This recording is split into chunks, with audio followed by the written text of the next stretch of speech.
Bonjour Raymond. Bonjour Marlène. Nous avons une personne en commun.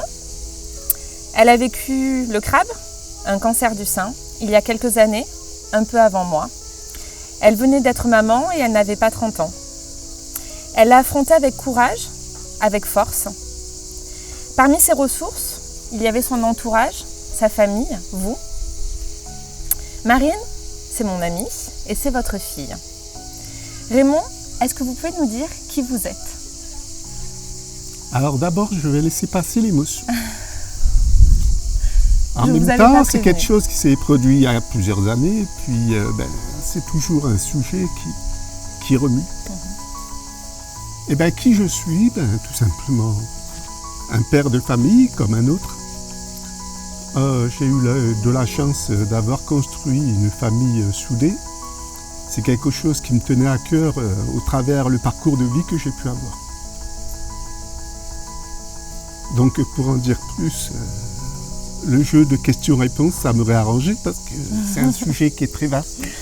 L'année dernière, oui. Quand nous avons fait notre exposition photo autour des arènes de Nîmes, exposition photo où nous avons mis en avant et en lumière les accompagnants, vous, j'ai demandé à Marine qui elle souhaitait mettre comme accompagnant et elle a pensé à vous.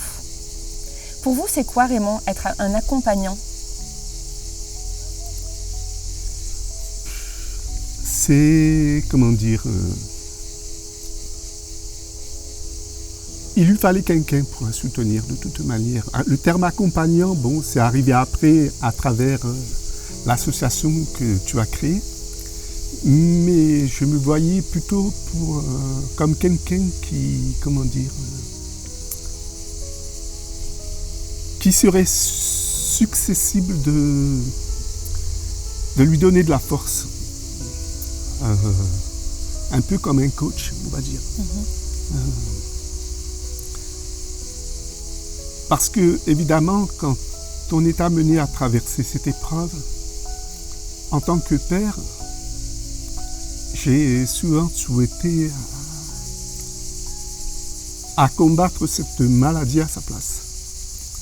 Parce que je trouve que, évidemment, la vie, elle est belle, mais elle peut parfois être cruelle parce qu'on se pose des questions. Pourquoi ça peut arriver à nos enfants d'abord ? Parce qu'elle n'avait que 28 ans à cette époque-là. C'est très jeune et pour ce type de cancer, on ne s'y attendait pas du tout. Donc c'est venu de façon naturelle. C'est avec Marine, nous avons une très grosse complicité. Elle me ressemble beaucoup. Et voilà, j'étais, j'avais cette force pour justement combattre. Cette force, elle lui a apporté à elle aussi beaucoup de courage. Ça lui a permis d'affronter sans se sentir seule.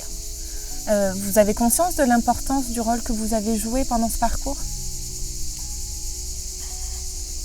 Conscience, non, parce que ça s'est fait de façon naturelle. Nous sommes restés nous-mêmes. Et finalement, avec le recul, je me suis rendu compte que j'ai pu être là à des moments clés. Parce que c'est vrai que dans le service où elle était tombée, ça manquait d'humanité. Et quand il s'agissait de taper du poing sur la table, parce qu'on avait des personnes qui n'avaient pas ces compétences pour gérer ce genre de service, c'était plus fort que moi. Donc, j'ai aussi eu dans ma personnalité ce caractère pour justement lui faciliter un peu son parcours de soins.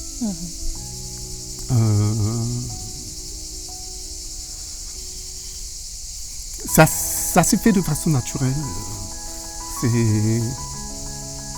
Ça s'est pas calculé, ça s'est fait spontanément. Et voilà, il fallait avancer. C'est ça le but, c'est pour avancer, pas regarder derrière soi et avancer. Voilà, on a pris les choses comme ça, comme elles viennent, et puis franchir les étapes. Est-ce que vous avez eu des craintes? Alors les craintes, je l'ai eu au tout début, parce qu'effectivement, le cancer, je connais le terme, et si j'ai évité de me plonger pour avoir un maximum d'informations médicales plus pointues, c'est justement pour me limiter à moins j'en sais, mieux j'avancerai. Et pour éviter justement des formes de crainte. C'est un cancer, point. Voilà, et on va tout faire pour y remédier. En même temps, le fait que ce soit un cancer du sein, le fait que j'ai manqué d'informations approfondies, ça m'a permis en même temps de minimiser, me dire le cancer du sein, ça se soigne. Voilà, donc les craintes, ce serait plutôt par rapport à mon parcours de vie où, durant mon enfance, j'étais confronté à beaucoup de difficultés. Et lorsque j'ai construit cette famille, je les ai préservées. Et quelque part, le fait qu'il y ait eu ce cancer qui a touché ma fille, ma chair, j'ai eu cette crainte uniquement par rapport à mon parcours de vie, comme si c'était une forme d'injustice. Voilà, c'est juste uniquement à ce niveau-là, mais pas dans l'épreuve, pas durant l'épreuve. Et quelles ont été vos ressources? Les ressources, qu'est-ce que tu appelles par ressources? Qu'est-ce qui vous a permis de continuer à avancer et aussi de mettre vos émotions de côté pour dire on fonce, on y va, on continue, on ne regarde pas ce qu'il y a derrière, mais on va de l'avant pour ne pas mettre les deux genoux à terre? Qu'est-ce qui vous a permis de... Je pense encore une fois, c'est dans mon parcours de vie où j'ai acquis cette force. Je suis passé par c'est pas le sujet pour détailler ça, mais voilà, je pense que j'ai eu un sacré parcours. J'ai eu un sacré parcours et en fait, oui, pour rejoindre le terme ressources, avec ce que j'ai construit, ça m'a permis de me ressourcer. Voilà. C'est grâce à ça. Tout à l'heure, vous disiez que vous n'aviez pas choisi de devenir accompagnant, que c'était naturel. Oui. Vous pensez que parfois ça peut être un choix, qu'il y a des gens qui peuvent choisir de l'être ou au contraire de ne pas l'être? Alors, moi je pense qu'à mon niveau, par rapport à l'entourage familial et amical que disposait Marine, je pense que ça s'est fait de façon, comment dire, c'est vrai que, je ne vais pas parler pour les autres, mais pourquoi toi tu as choisi ton mari, pourquoi d'autres personnes ont choisi une amie ou leur maman? Je pense que c'est lié proprement à la relation qui leur permettait d'être les mieux placés. Je pense que c'est dans la relation de chacun. Moi, pour Marine, ça s'est fait et ça a été le bon choix parce que j'étais, sans m'en vanter, mais j'ai été la personne qu'il fallait à ce moment-là. Parce que pour beaucoup de choses, je pense qu'il faut savoir aussi, comment dire, alléger ce fardeau. Alléger ce fardeau, par exemple, quand vous êtes en séance de chimio, ce sont des séances qui ne sont pas faciles. Mais si on a cette possibilité, et ça a pu se faire parce qu'il y a aussi la personnalité de ma fille, qui a pu qu'on a trouvé des moments où il fallait rigoler de ça. Il fallait rigoler, par exemple, elle portait une perruque parce qu'elle avait perdu ses cheveux. Je m'amusais à le porter moi-même et à faire le pitre avec, pendant sa séance de chimio. Bon, ça a pu se faire parce que les personnalités, cette alchimie a pu fonctionner. Mais après, peut-être que pour d'autres, je pense que c'est propre aux personnes. Le malade, l'accompagnant, de comment avancer, parce que ça a été aussi le but de Marine, c'est se battre, on se bat ensemble. Et tous les autres qui sont autour doivent nous soutenir pour aller au bout de ce tunnel. Tout à l'heure, vous parliez de relation. La relation que vous avez avec votre fille aujourd'hui, est-ce qu'elle est différente de celle que vous aviez avant cette épreuve?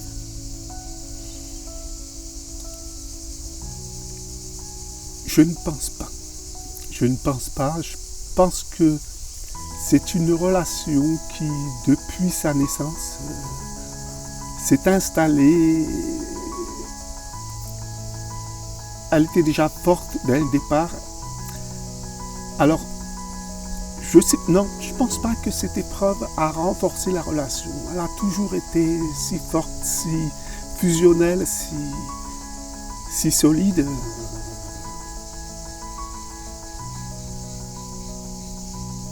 À mon sens, je ne pense pas que la relation a changé. C'est plutôt, pour ma fille, sa vision de la vie qui a changé. Et ça, c'est vrai que je l'ai perçu. Mais après, pour moi, je pense que je prends les choses comme elles ont toujours été. Et c'est vrai que cette complicité a toujours été aussi forte, elle l'est toujours encore davantage. Après, bon, bien sûr, on avance, on évolue, mais pas par rapport à cette épreuve. Ça se fait naturellement. En fait, nous sommes deux êtres qui fonctionnent naturellement, spontanément. On ne se pose pas de questions sur l'avant, après cette épreuve. Non, ça a évolué dans le sens de façon... Non. Qu'est-ce qui a changé dans la vision de la vie de Marine? Eh bien, de savoir profiter, de savoir se préserver, et puis de voir le côté positif. C'est vrai, quand on a affronté ce genre d'épreuve, surtout à cet âge-là où on a la tête dans le guidon, ben voilà, il y a une vie de famille. C'est son deuxième enfant quand elle a eu sa maladie. Il y a son boulot, voilà, on est dans la construction. C'est pas comme moi maintenant à 60 ans où ma vie est construite, c'est plutôt une stabilité. Et là, ils avancent, mais sans s'en rendre compte, on passe à côté de beaucoup de choses, des petits détails qui auparavant on ne regardait pas. Ça a été machinal. Et là, elle profite, elle croque la vie à pleines dents encore plus qu'avant parce qu'elle a réalisé que ça ne tient qu'à un fil. Qu'à un fil, en effet. Comment, en tant qu'accompagnant, on vit l'après?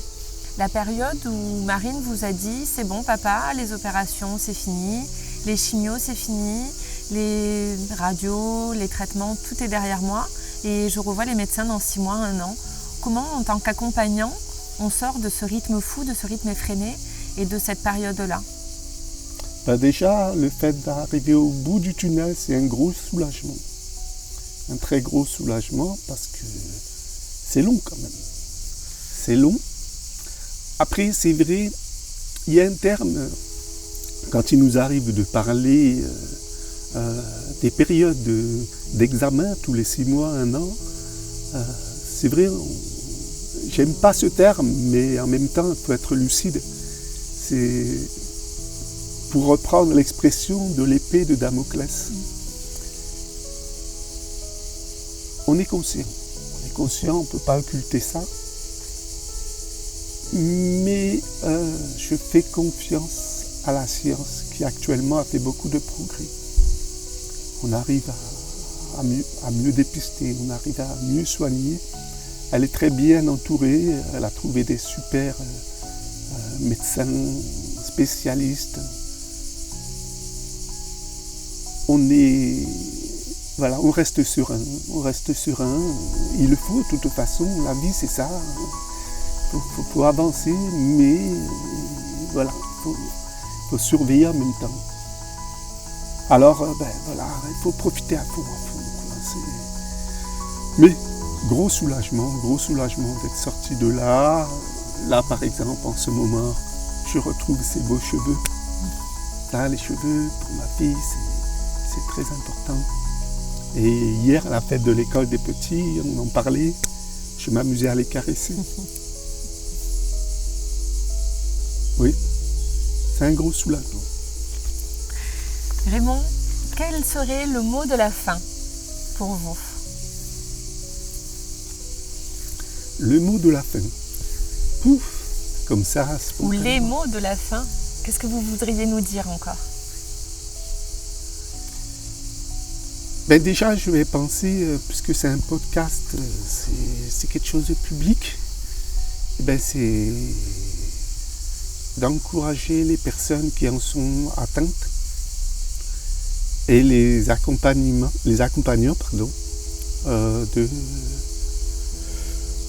d'espérer que mon témoignage peut leur donner, peut les encourager à se battre,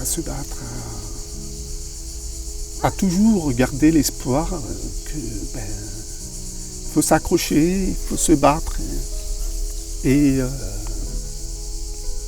rester solide, rester fort, même si il y aura, c'est une épreuve qui est très éprouvante, avec des hauts, des bas. Et puis en même temps, le mot de la fin, c'est de dire que j'aime ma fille et que je suis très fier. Elle s'est bien battue. Voilà, vive la vie. Merci Raymond pour vos mots, pour cette émotion et pour cette sincérité dans vos termes. Sincérité que j'avais déjà entendue et c'est pour ça que je voulais absolument que vous fassiez ce podcast parce que je sais qu'il va aider de nombreux accompagnants et de nombreuses femmes qui sont en parcours. Donc merci pour tout ça. Merci à toi Marlène. Merci Raymond. Oh